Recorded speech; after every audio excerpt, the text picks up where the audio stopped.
Setelah berhasil memenangkan peperangan melawan si Red Catcher, nampaklah para Suicide Squad yang tiba di lokasi portal antar dimensi berada. Namun saking tingginya, mereka jadi kebingungan saat mau meraih portal itu. Situasi pun semakin genting begitu tengkuk leher mereka yang tiba-tiba aja mengeluarkan cahaya merah berkedip-kedip seperti itu. Deadshot yang panik pun meminta Rick untuk segera mematikan bom tanam tersebut.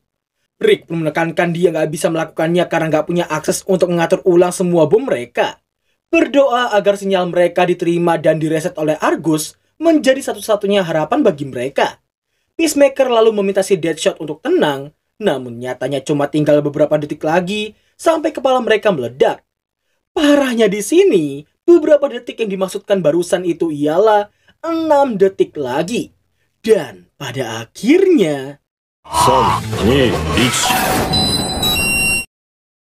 rupanya sinyal mereka telah diterima dan membuat bom di tekuk leher mereka nggak jadi meledak. Meski habis mengalami hal yang sangat menakutkan, tapi bisa-bisanya Harley Quinn dan King Shark ini malah mikirin soal makanan. Setelah Rick meminta para Suicide Squad untuk tidak lengah karena waktu reset mereka itu setiap 72 jam, ia juga memberitahukan bahwa dengan mereka semua yang masih hidup, itu artinya markas masih membutuhkan mereka untuk menyelesaikan misi di Isekai. Dan semua misi itu telah menjadi alasan kenapa kepala mereka masih belum meledak sama sekali. Rick lalu memberitahukan prioritas utama mereka ialah menjalin hubungan yang sangat baik dengan kerajaan. Karena nggak punya pilihan lain, para Suicide Squad ini pun menerima semua misi yang diberikan dengan senang hati. Singkat waktu, setelah melalui banyak sekali pertempuran, satu persatu wilayah mulai bisa diambil kembali oleh pihak kerajaan dengan bantuan Harley Quinn dan kawan-kawannya. Namun di saat yang bersamaan, senjata mereka mulai kehabisan amunisi. Tentunya hal itu sangat berdampak ke Deadshot selaku user marksman di tim mereka.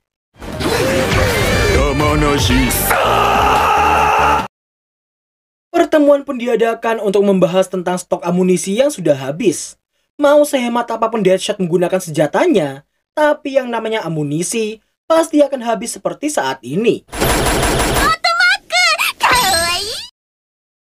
Duongo Edan, emang sekalinya Sable nggak bakal bisa berubah sama sekali kayaknya ya. Berbeda halnya dengan Deadshot yang cuma bisa pakai marksman doang, Harley Quinn yang bisa menjadi marksman dan juga Class Lane pun mengaku bisa berganti senjata ke panci penggorengan. Karena sebagai pencinta film zombie, Harley Quinn seringkali mendapati para survivor di film itu yang menggunakan panci penggorengan untuk melawan para zombie. Beberapa saat kemudian, Rick menyarankan supaya mereka pergi mengambil stok persenjataan di helikopternya dulu. Rombongan Rick yang tidak mengalami kecelakaan pun memperjelas bahwa persenjataan mereka harusnya masih aman-aman aja. Mengetahui rombongan Rick yang akan pergi mengambil persediaan, Cecil merasa nggak masalah untuk menggantikan mereka dalam perang berikutnya. Sebelum berangkat, Rick mengajak mereka untuk kembali ke benteng karena lokasi helikopternya itu berada di sisi barat kerajaan.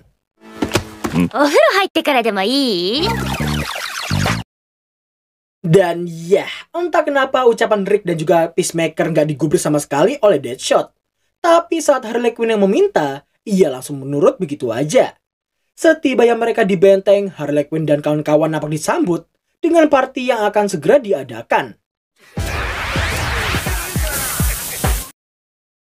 Alasan mereka yang mengadakan party itu ialah Cecil yang telah memberikan mereka beberapa gentong sake sebagai hadiah karena telah membantu dalam pertempuran. Setelah menuangkan sake untuk Harley Quinn, Harley pun mengasihani para ogre yang harus bolak-balik ikut perang dan kembali ke benteng. Para ogre merasa gak masalah toh pihak kerajaan juga memperbolehkan mereka untuk tinggal di benteng itu dengan bebas. Tapi sebagai gantinya mereka hanya perlu mempertahankannya dari pihak kekaisaran. Mendengar betapa naifnya para ogre, Harley Quinn dan yang lainnya pun mengatai mereka yang gampang luluh hanya karena hal sepele seperti itu.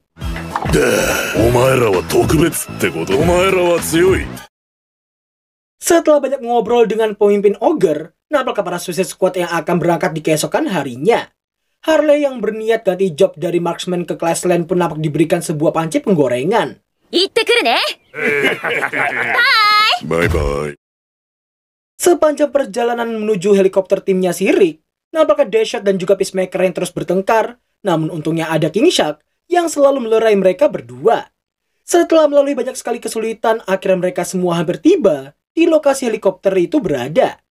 Naasnya di sini, seekor naga terlihat membuat sebuah sarang tepat di tempat helikopter Rick berada. Rick pun sangat kepanikan karena seingatnya nggak ada naga ataupun sarang di sana.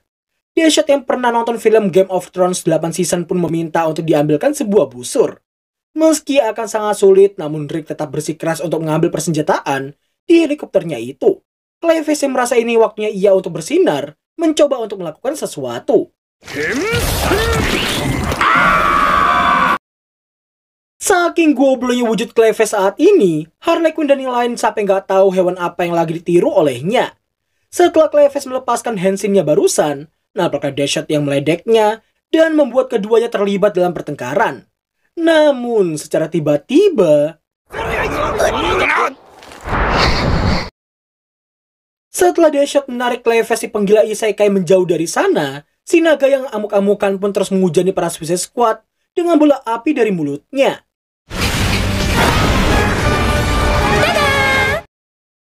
Di tengah mereka yang masih terus berlari, tiba-tiba aja naga itu melesat maju, membawa King Shark untuk dijadikan santapannya di sarang.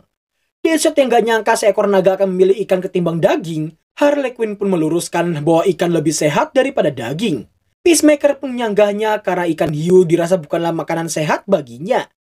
Deadshot mengomel dan mengajak mereka semua untuk menyelamatkan si King Shark. Clayface pun berniat menjadi pengalih perhatian, sedangkan Rick dan juga Peacemaker akan mengambil persenjataan. Sepertinya mereka berdua dari sana, nampaknya Deadshot yang telah menekadkan diri untuk menggunakan peluru sniper terakhirnya. Meski gagal menembus matanya, namun hal itu lebih dari cukup untuk mengeluarkan King Shark dari mulutnya. Melihat naga itu yang akan menyembur sekali lagi, dengan sigap Clayface langsung menggunakan kekuatannya. Dan tentunya api akan menjadi kelemahan terbesar bagi pengguna tanah liat seperti Clayface. Di saat Harley Quinn yang sedang berhadapan dengan naga itu, ia baru teringat dengan senjata terkuat umat manusia saat kepepet. Tanpa banyak mikir, Harley Quinn langsung menerobos maju, bermodalkan panci penggorengan emak-emak di tangannya.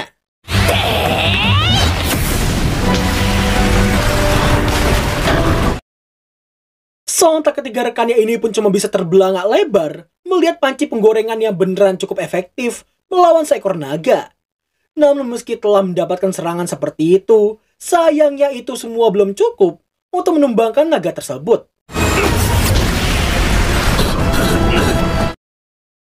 Singkat cerita, setelah Harley Quinn melepaskan diri dari Deadshot karena mau pergi ke helikopter, nampaknya Rick dan Peacemaker yang berhasil membuka kotak persediaan.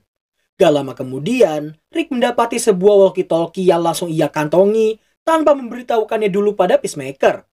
Tanpa ia sadari, Peacemaker rupanya sadar dan diam-diam melirik ke arahnya.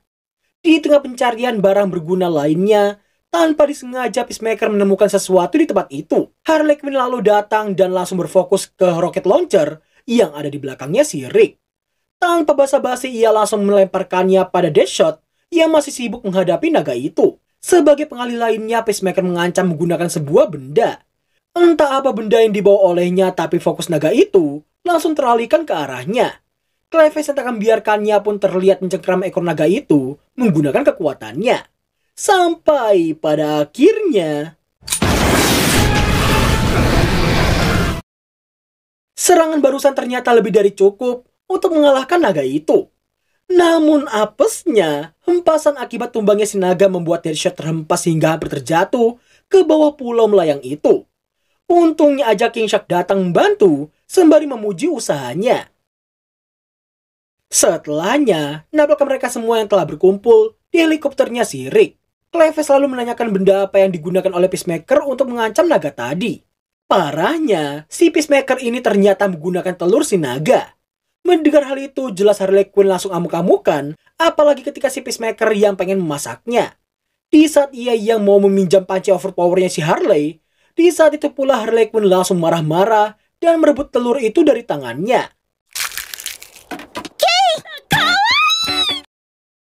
Berbeda dengan Peacemaker dan King Shark, Clayface dan juga Deadshot cukup ramah pada bayi naga yang baru aja menetas. Harley Quinn pun sangat senang begitu mengetahui si bayi naga yang menganggapnya sebagai ibunya. Setelah memikirkan nama yang bagus untuknya, nama Arthur pun diberikan karena terdengar keren baginya. ドラゴンの赤ん坊は何を食べかねじゃねえの Sementara itu, Rick terlihat menghubungi Marcus secara diam-diam. Singkatnya, ia diminta untuk melanjutkan misi di Isekai. Dan setelah memberi laporan tentang tim lamanya yang telah berpihak ke musuh, Bu Amanda menyuruhnya untuk melenyapkan mereka semua. Shin kembali ke helikopter. Peacemaker kayaknya pengen membetulkan helikopter itu biar bisa dipakai oleh mereka di Isekai. Sayangnya, karena ada kerusakan akibat dijadikan sebuah sarang, helikopter itu jadi nggak bisa digunakan sama sekali. Rick yang mendengarnya pun mengajak mereka semua untuk membawa semua yang bisa mereka bawa. Sisanya akan mereka ambil lagi di lain waktu. Di saat mereka yang hampir sampai di benteng, Harley Quinn mengaku mencium aroma gosong yang entah datang dari mana. Rick yang mendengar hal itu pun menduga telah terjadi sesuatu di benteng. Dan bener aja, benteng kerajaan dan para ogre telah lenyap tak bersisa.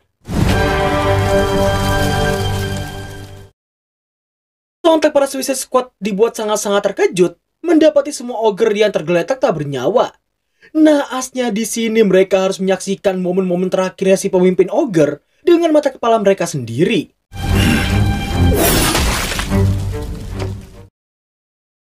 Emosi yang tak terbendung membuat Harley Quinn menyerahkan Arthur pada Rick dan bersiap untuk melakukan pembalasan dendam. Meski Rick mencoba untuk menghentikan, tapi jelas itu semua sangatlah sia-sia.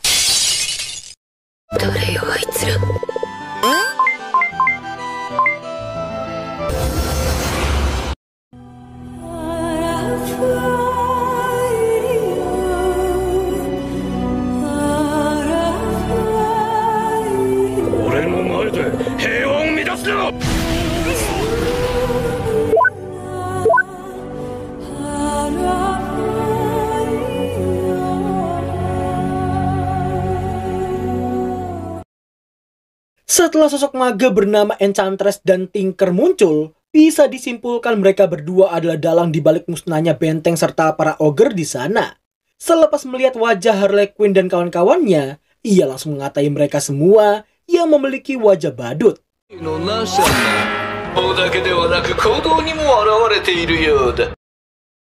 Sungguh sayang sekali. Bahkan untuk sekelas sniper macam Deadshot ini masih belum mampu menembus pelindung hijau milik Enchantress. Di tengah Deadshot yang masih mengulur waktu, Cleves terlihat bergerak secara diam-diam dalam bentuk tanah liatnya. Harley Quinn yang mengira kedatangan Tinker adalah untuk membalaskan dendam Ratcatcher, namun ia mengaku nggak peduli dengan rekannya tersebut. Bahkan Enchantress mengaku nggak punya alasan untuk bertarung dengan mereka semua. Setelah cukup banyak persiapan, para Suicide Squad berniat untuk melancarkan aksi mereka saat ini. Namun yang terjadi...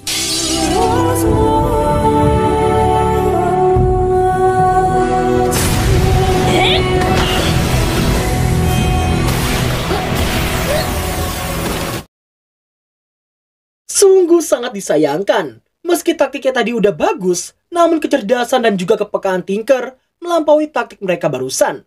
Yang bahkan ia bisa tahu serangan berikutnya adalah Cleves yang akan melakukan flanking.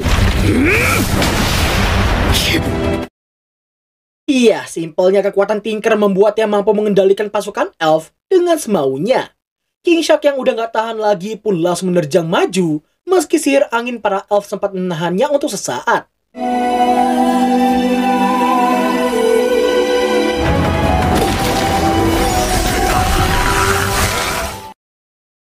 Tanpa diduga-duga kekuatan rahang King Shark mampu menembus pelindung Enchantress yang sangat kokoh. Sayangnya, dia langsung dibawa terbang ke langit. Sementara itu, Harley Quinn dipaksa untuk menghadapi selusin pasukan elf ksatria. Setelah diterjunkan ke laut, King Shark harus menghadapi seekor buaya humanoid bernama Waylon Jones dan seekor monster laut lainnya yang belum diketahui namanya. Sebelum kita melihat apa yang terjadi pada King Shark, napakah Shin kembali ke daratan.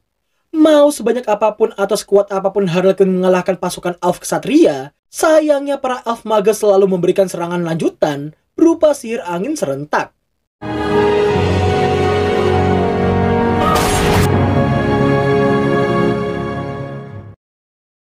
Dan seperti yang terlihat, berapapun jumlah elf yang dikalahkan, pasukan elf lainnya akan datang lagi dan lagi. Nah, di saat Harley Quinn yang mengucapkan kalimat provokasi pada si Tinker, seketika itu pula Tinker yang tersinggung langsung turun tangan dengan caranya sendiri.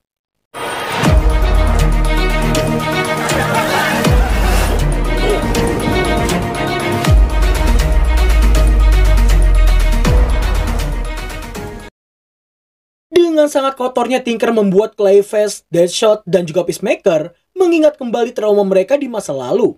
Hal tersebut membuat ketiganya nggak bisa melakukan apapun. Di tengah Tinker yang masih menyombongkan kekuatannya itu, di sini kita bisa melihat Enchantress yang sebenarnya nggak menyukai kekuatan Tinker sama sekali. Namun karena satu dua hal dia jadi nggak bisa menentang perintah darinya.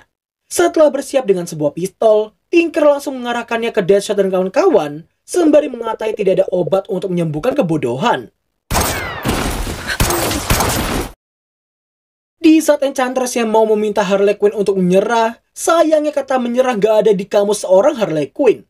Akan tetapi mau berapa kali pun Harley memukuli pelindungnya si Enchantress, itu tetaplah sia-sia. Enchantress selalu menekankan bahwa dirinya hanya melakukan aliansi sementara dengan pihak kekaisaran. Karena di saat yang bersamaan, ia juga sangat membenci organisasi Argus. Mendengar hal itu, jelas Harley Quinn semakin emosi, karena apa yang sedang dilakukan oleh si Enchantress sama aja seperti pindah dari tempat sampah A ke tempat sampah B.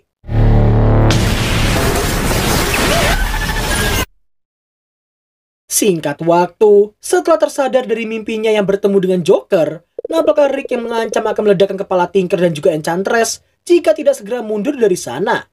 Awalnya Tinker sempat meragukan remote control bomnya si Rick, karena seharusnya dia bisa meledakkan kepala mereka sejak pertama kali berkhianat darinya. Rick pun menekankan kembali bahwa ia dipaksa oleh Argus untuk menyeret mereka semua hidup-hidup.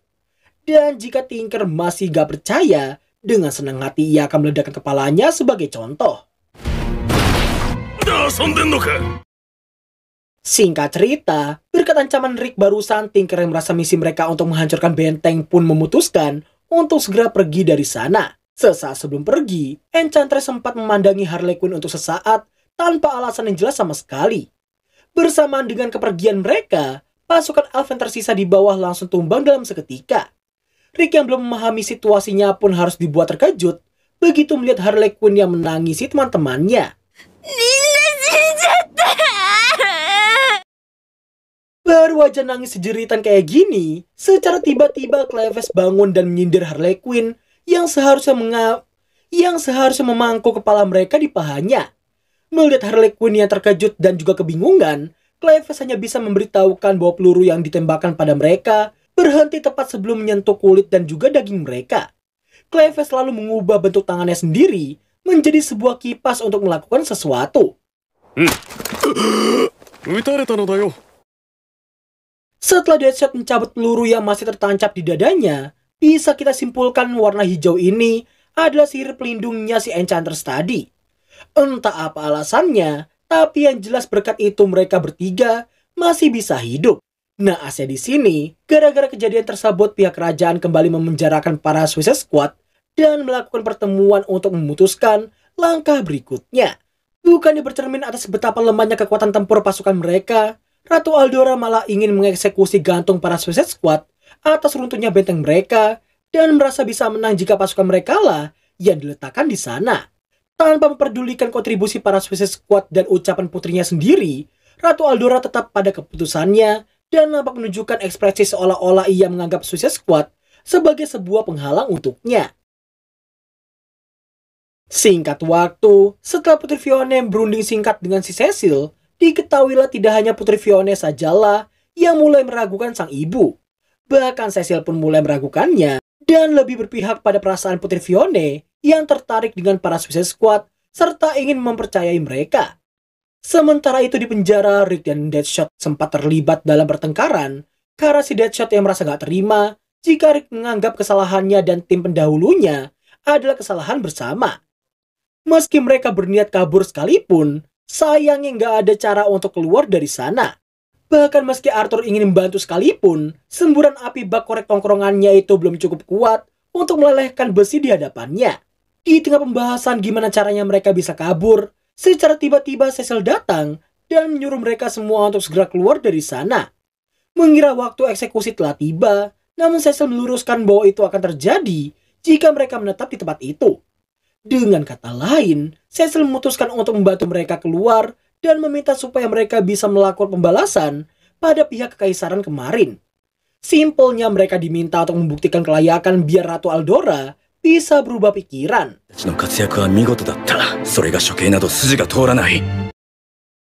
Sontak Deadshot pun terkejut begitu mendengar Cecil yang berpikiran begitu. Di sini kita bisa mengetahui bahwa ternyata tunangan Cecil telah tewas karena terlibat dalam perang tersebut. Karena hal itulah ia menekankan supaya Deadshot dan kawan-kawan untuk bisa kembali ke dunia asal mereka dan menemui orang-orang terkasih mereka masing-masing. Sesaat sebelum Deadshot terlibat pertengkaran dengan Rick yang memprovokasinya, Putri Fiona datang dan membuat Harley agak terkejut atas keterlibatannya tersebut. Singkat cerita, setelah Deadshot gagal menguatkan tekad King Shaki yang masih terpuruk, Harley pun heran dengan kelakuannya. Namun setelah dijelaskan ia hanya ingin membuktikan gigi hiu bisa tumbuh lagi sebagai bentuk penggambaran sebuah tekad, kini giliran Clayface lah yang melakukannya.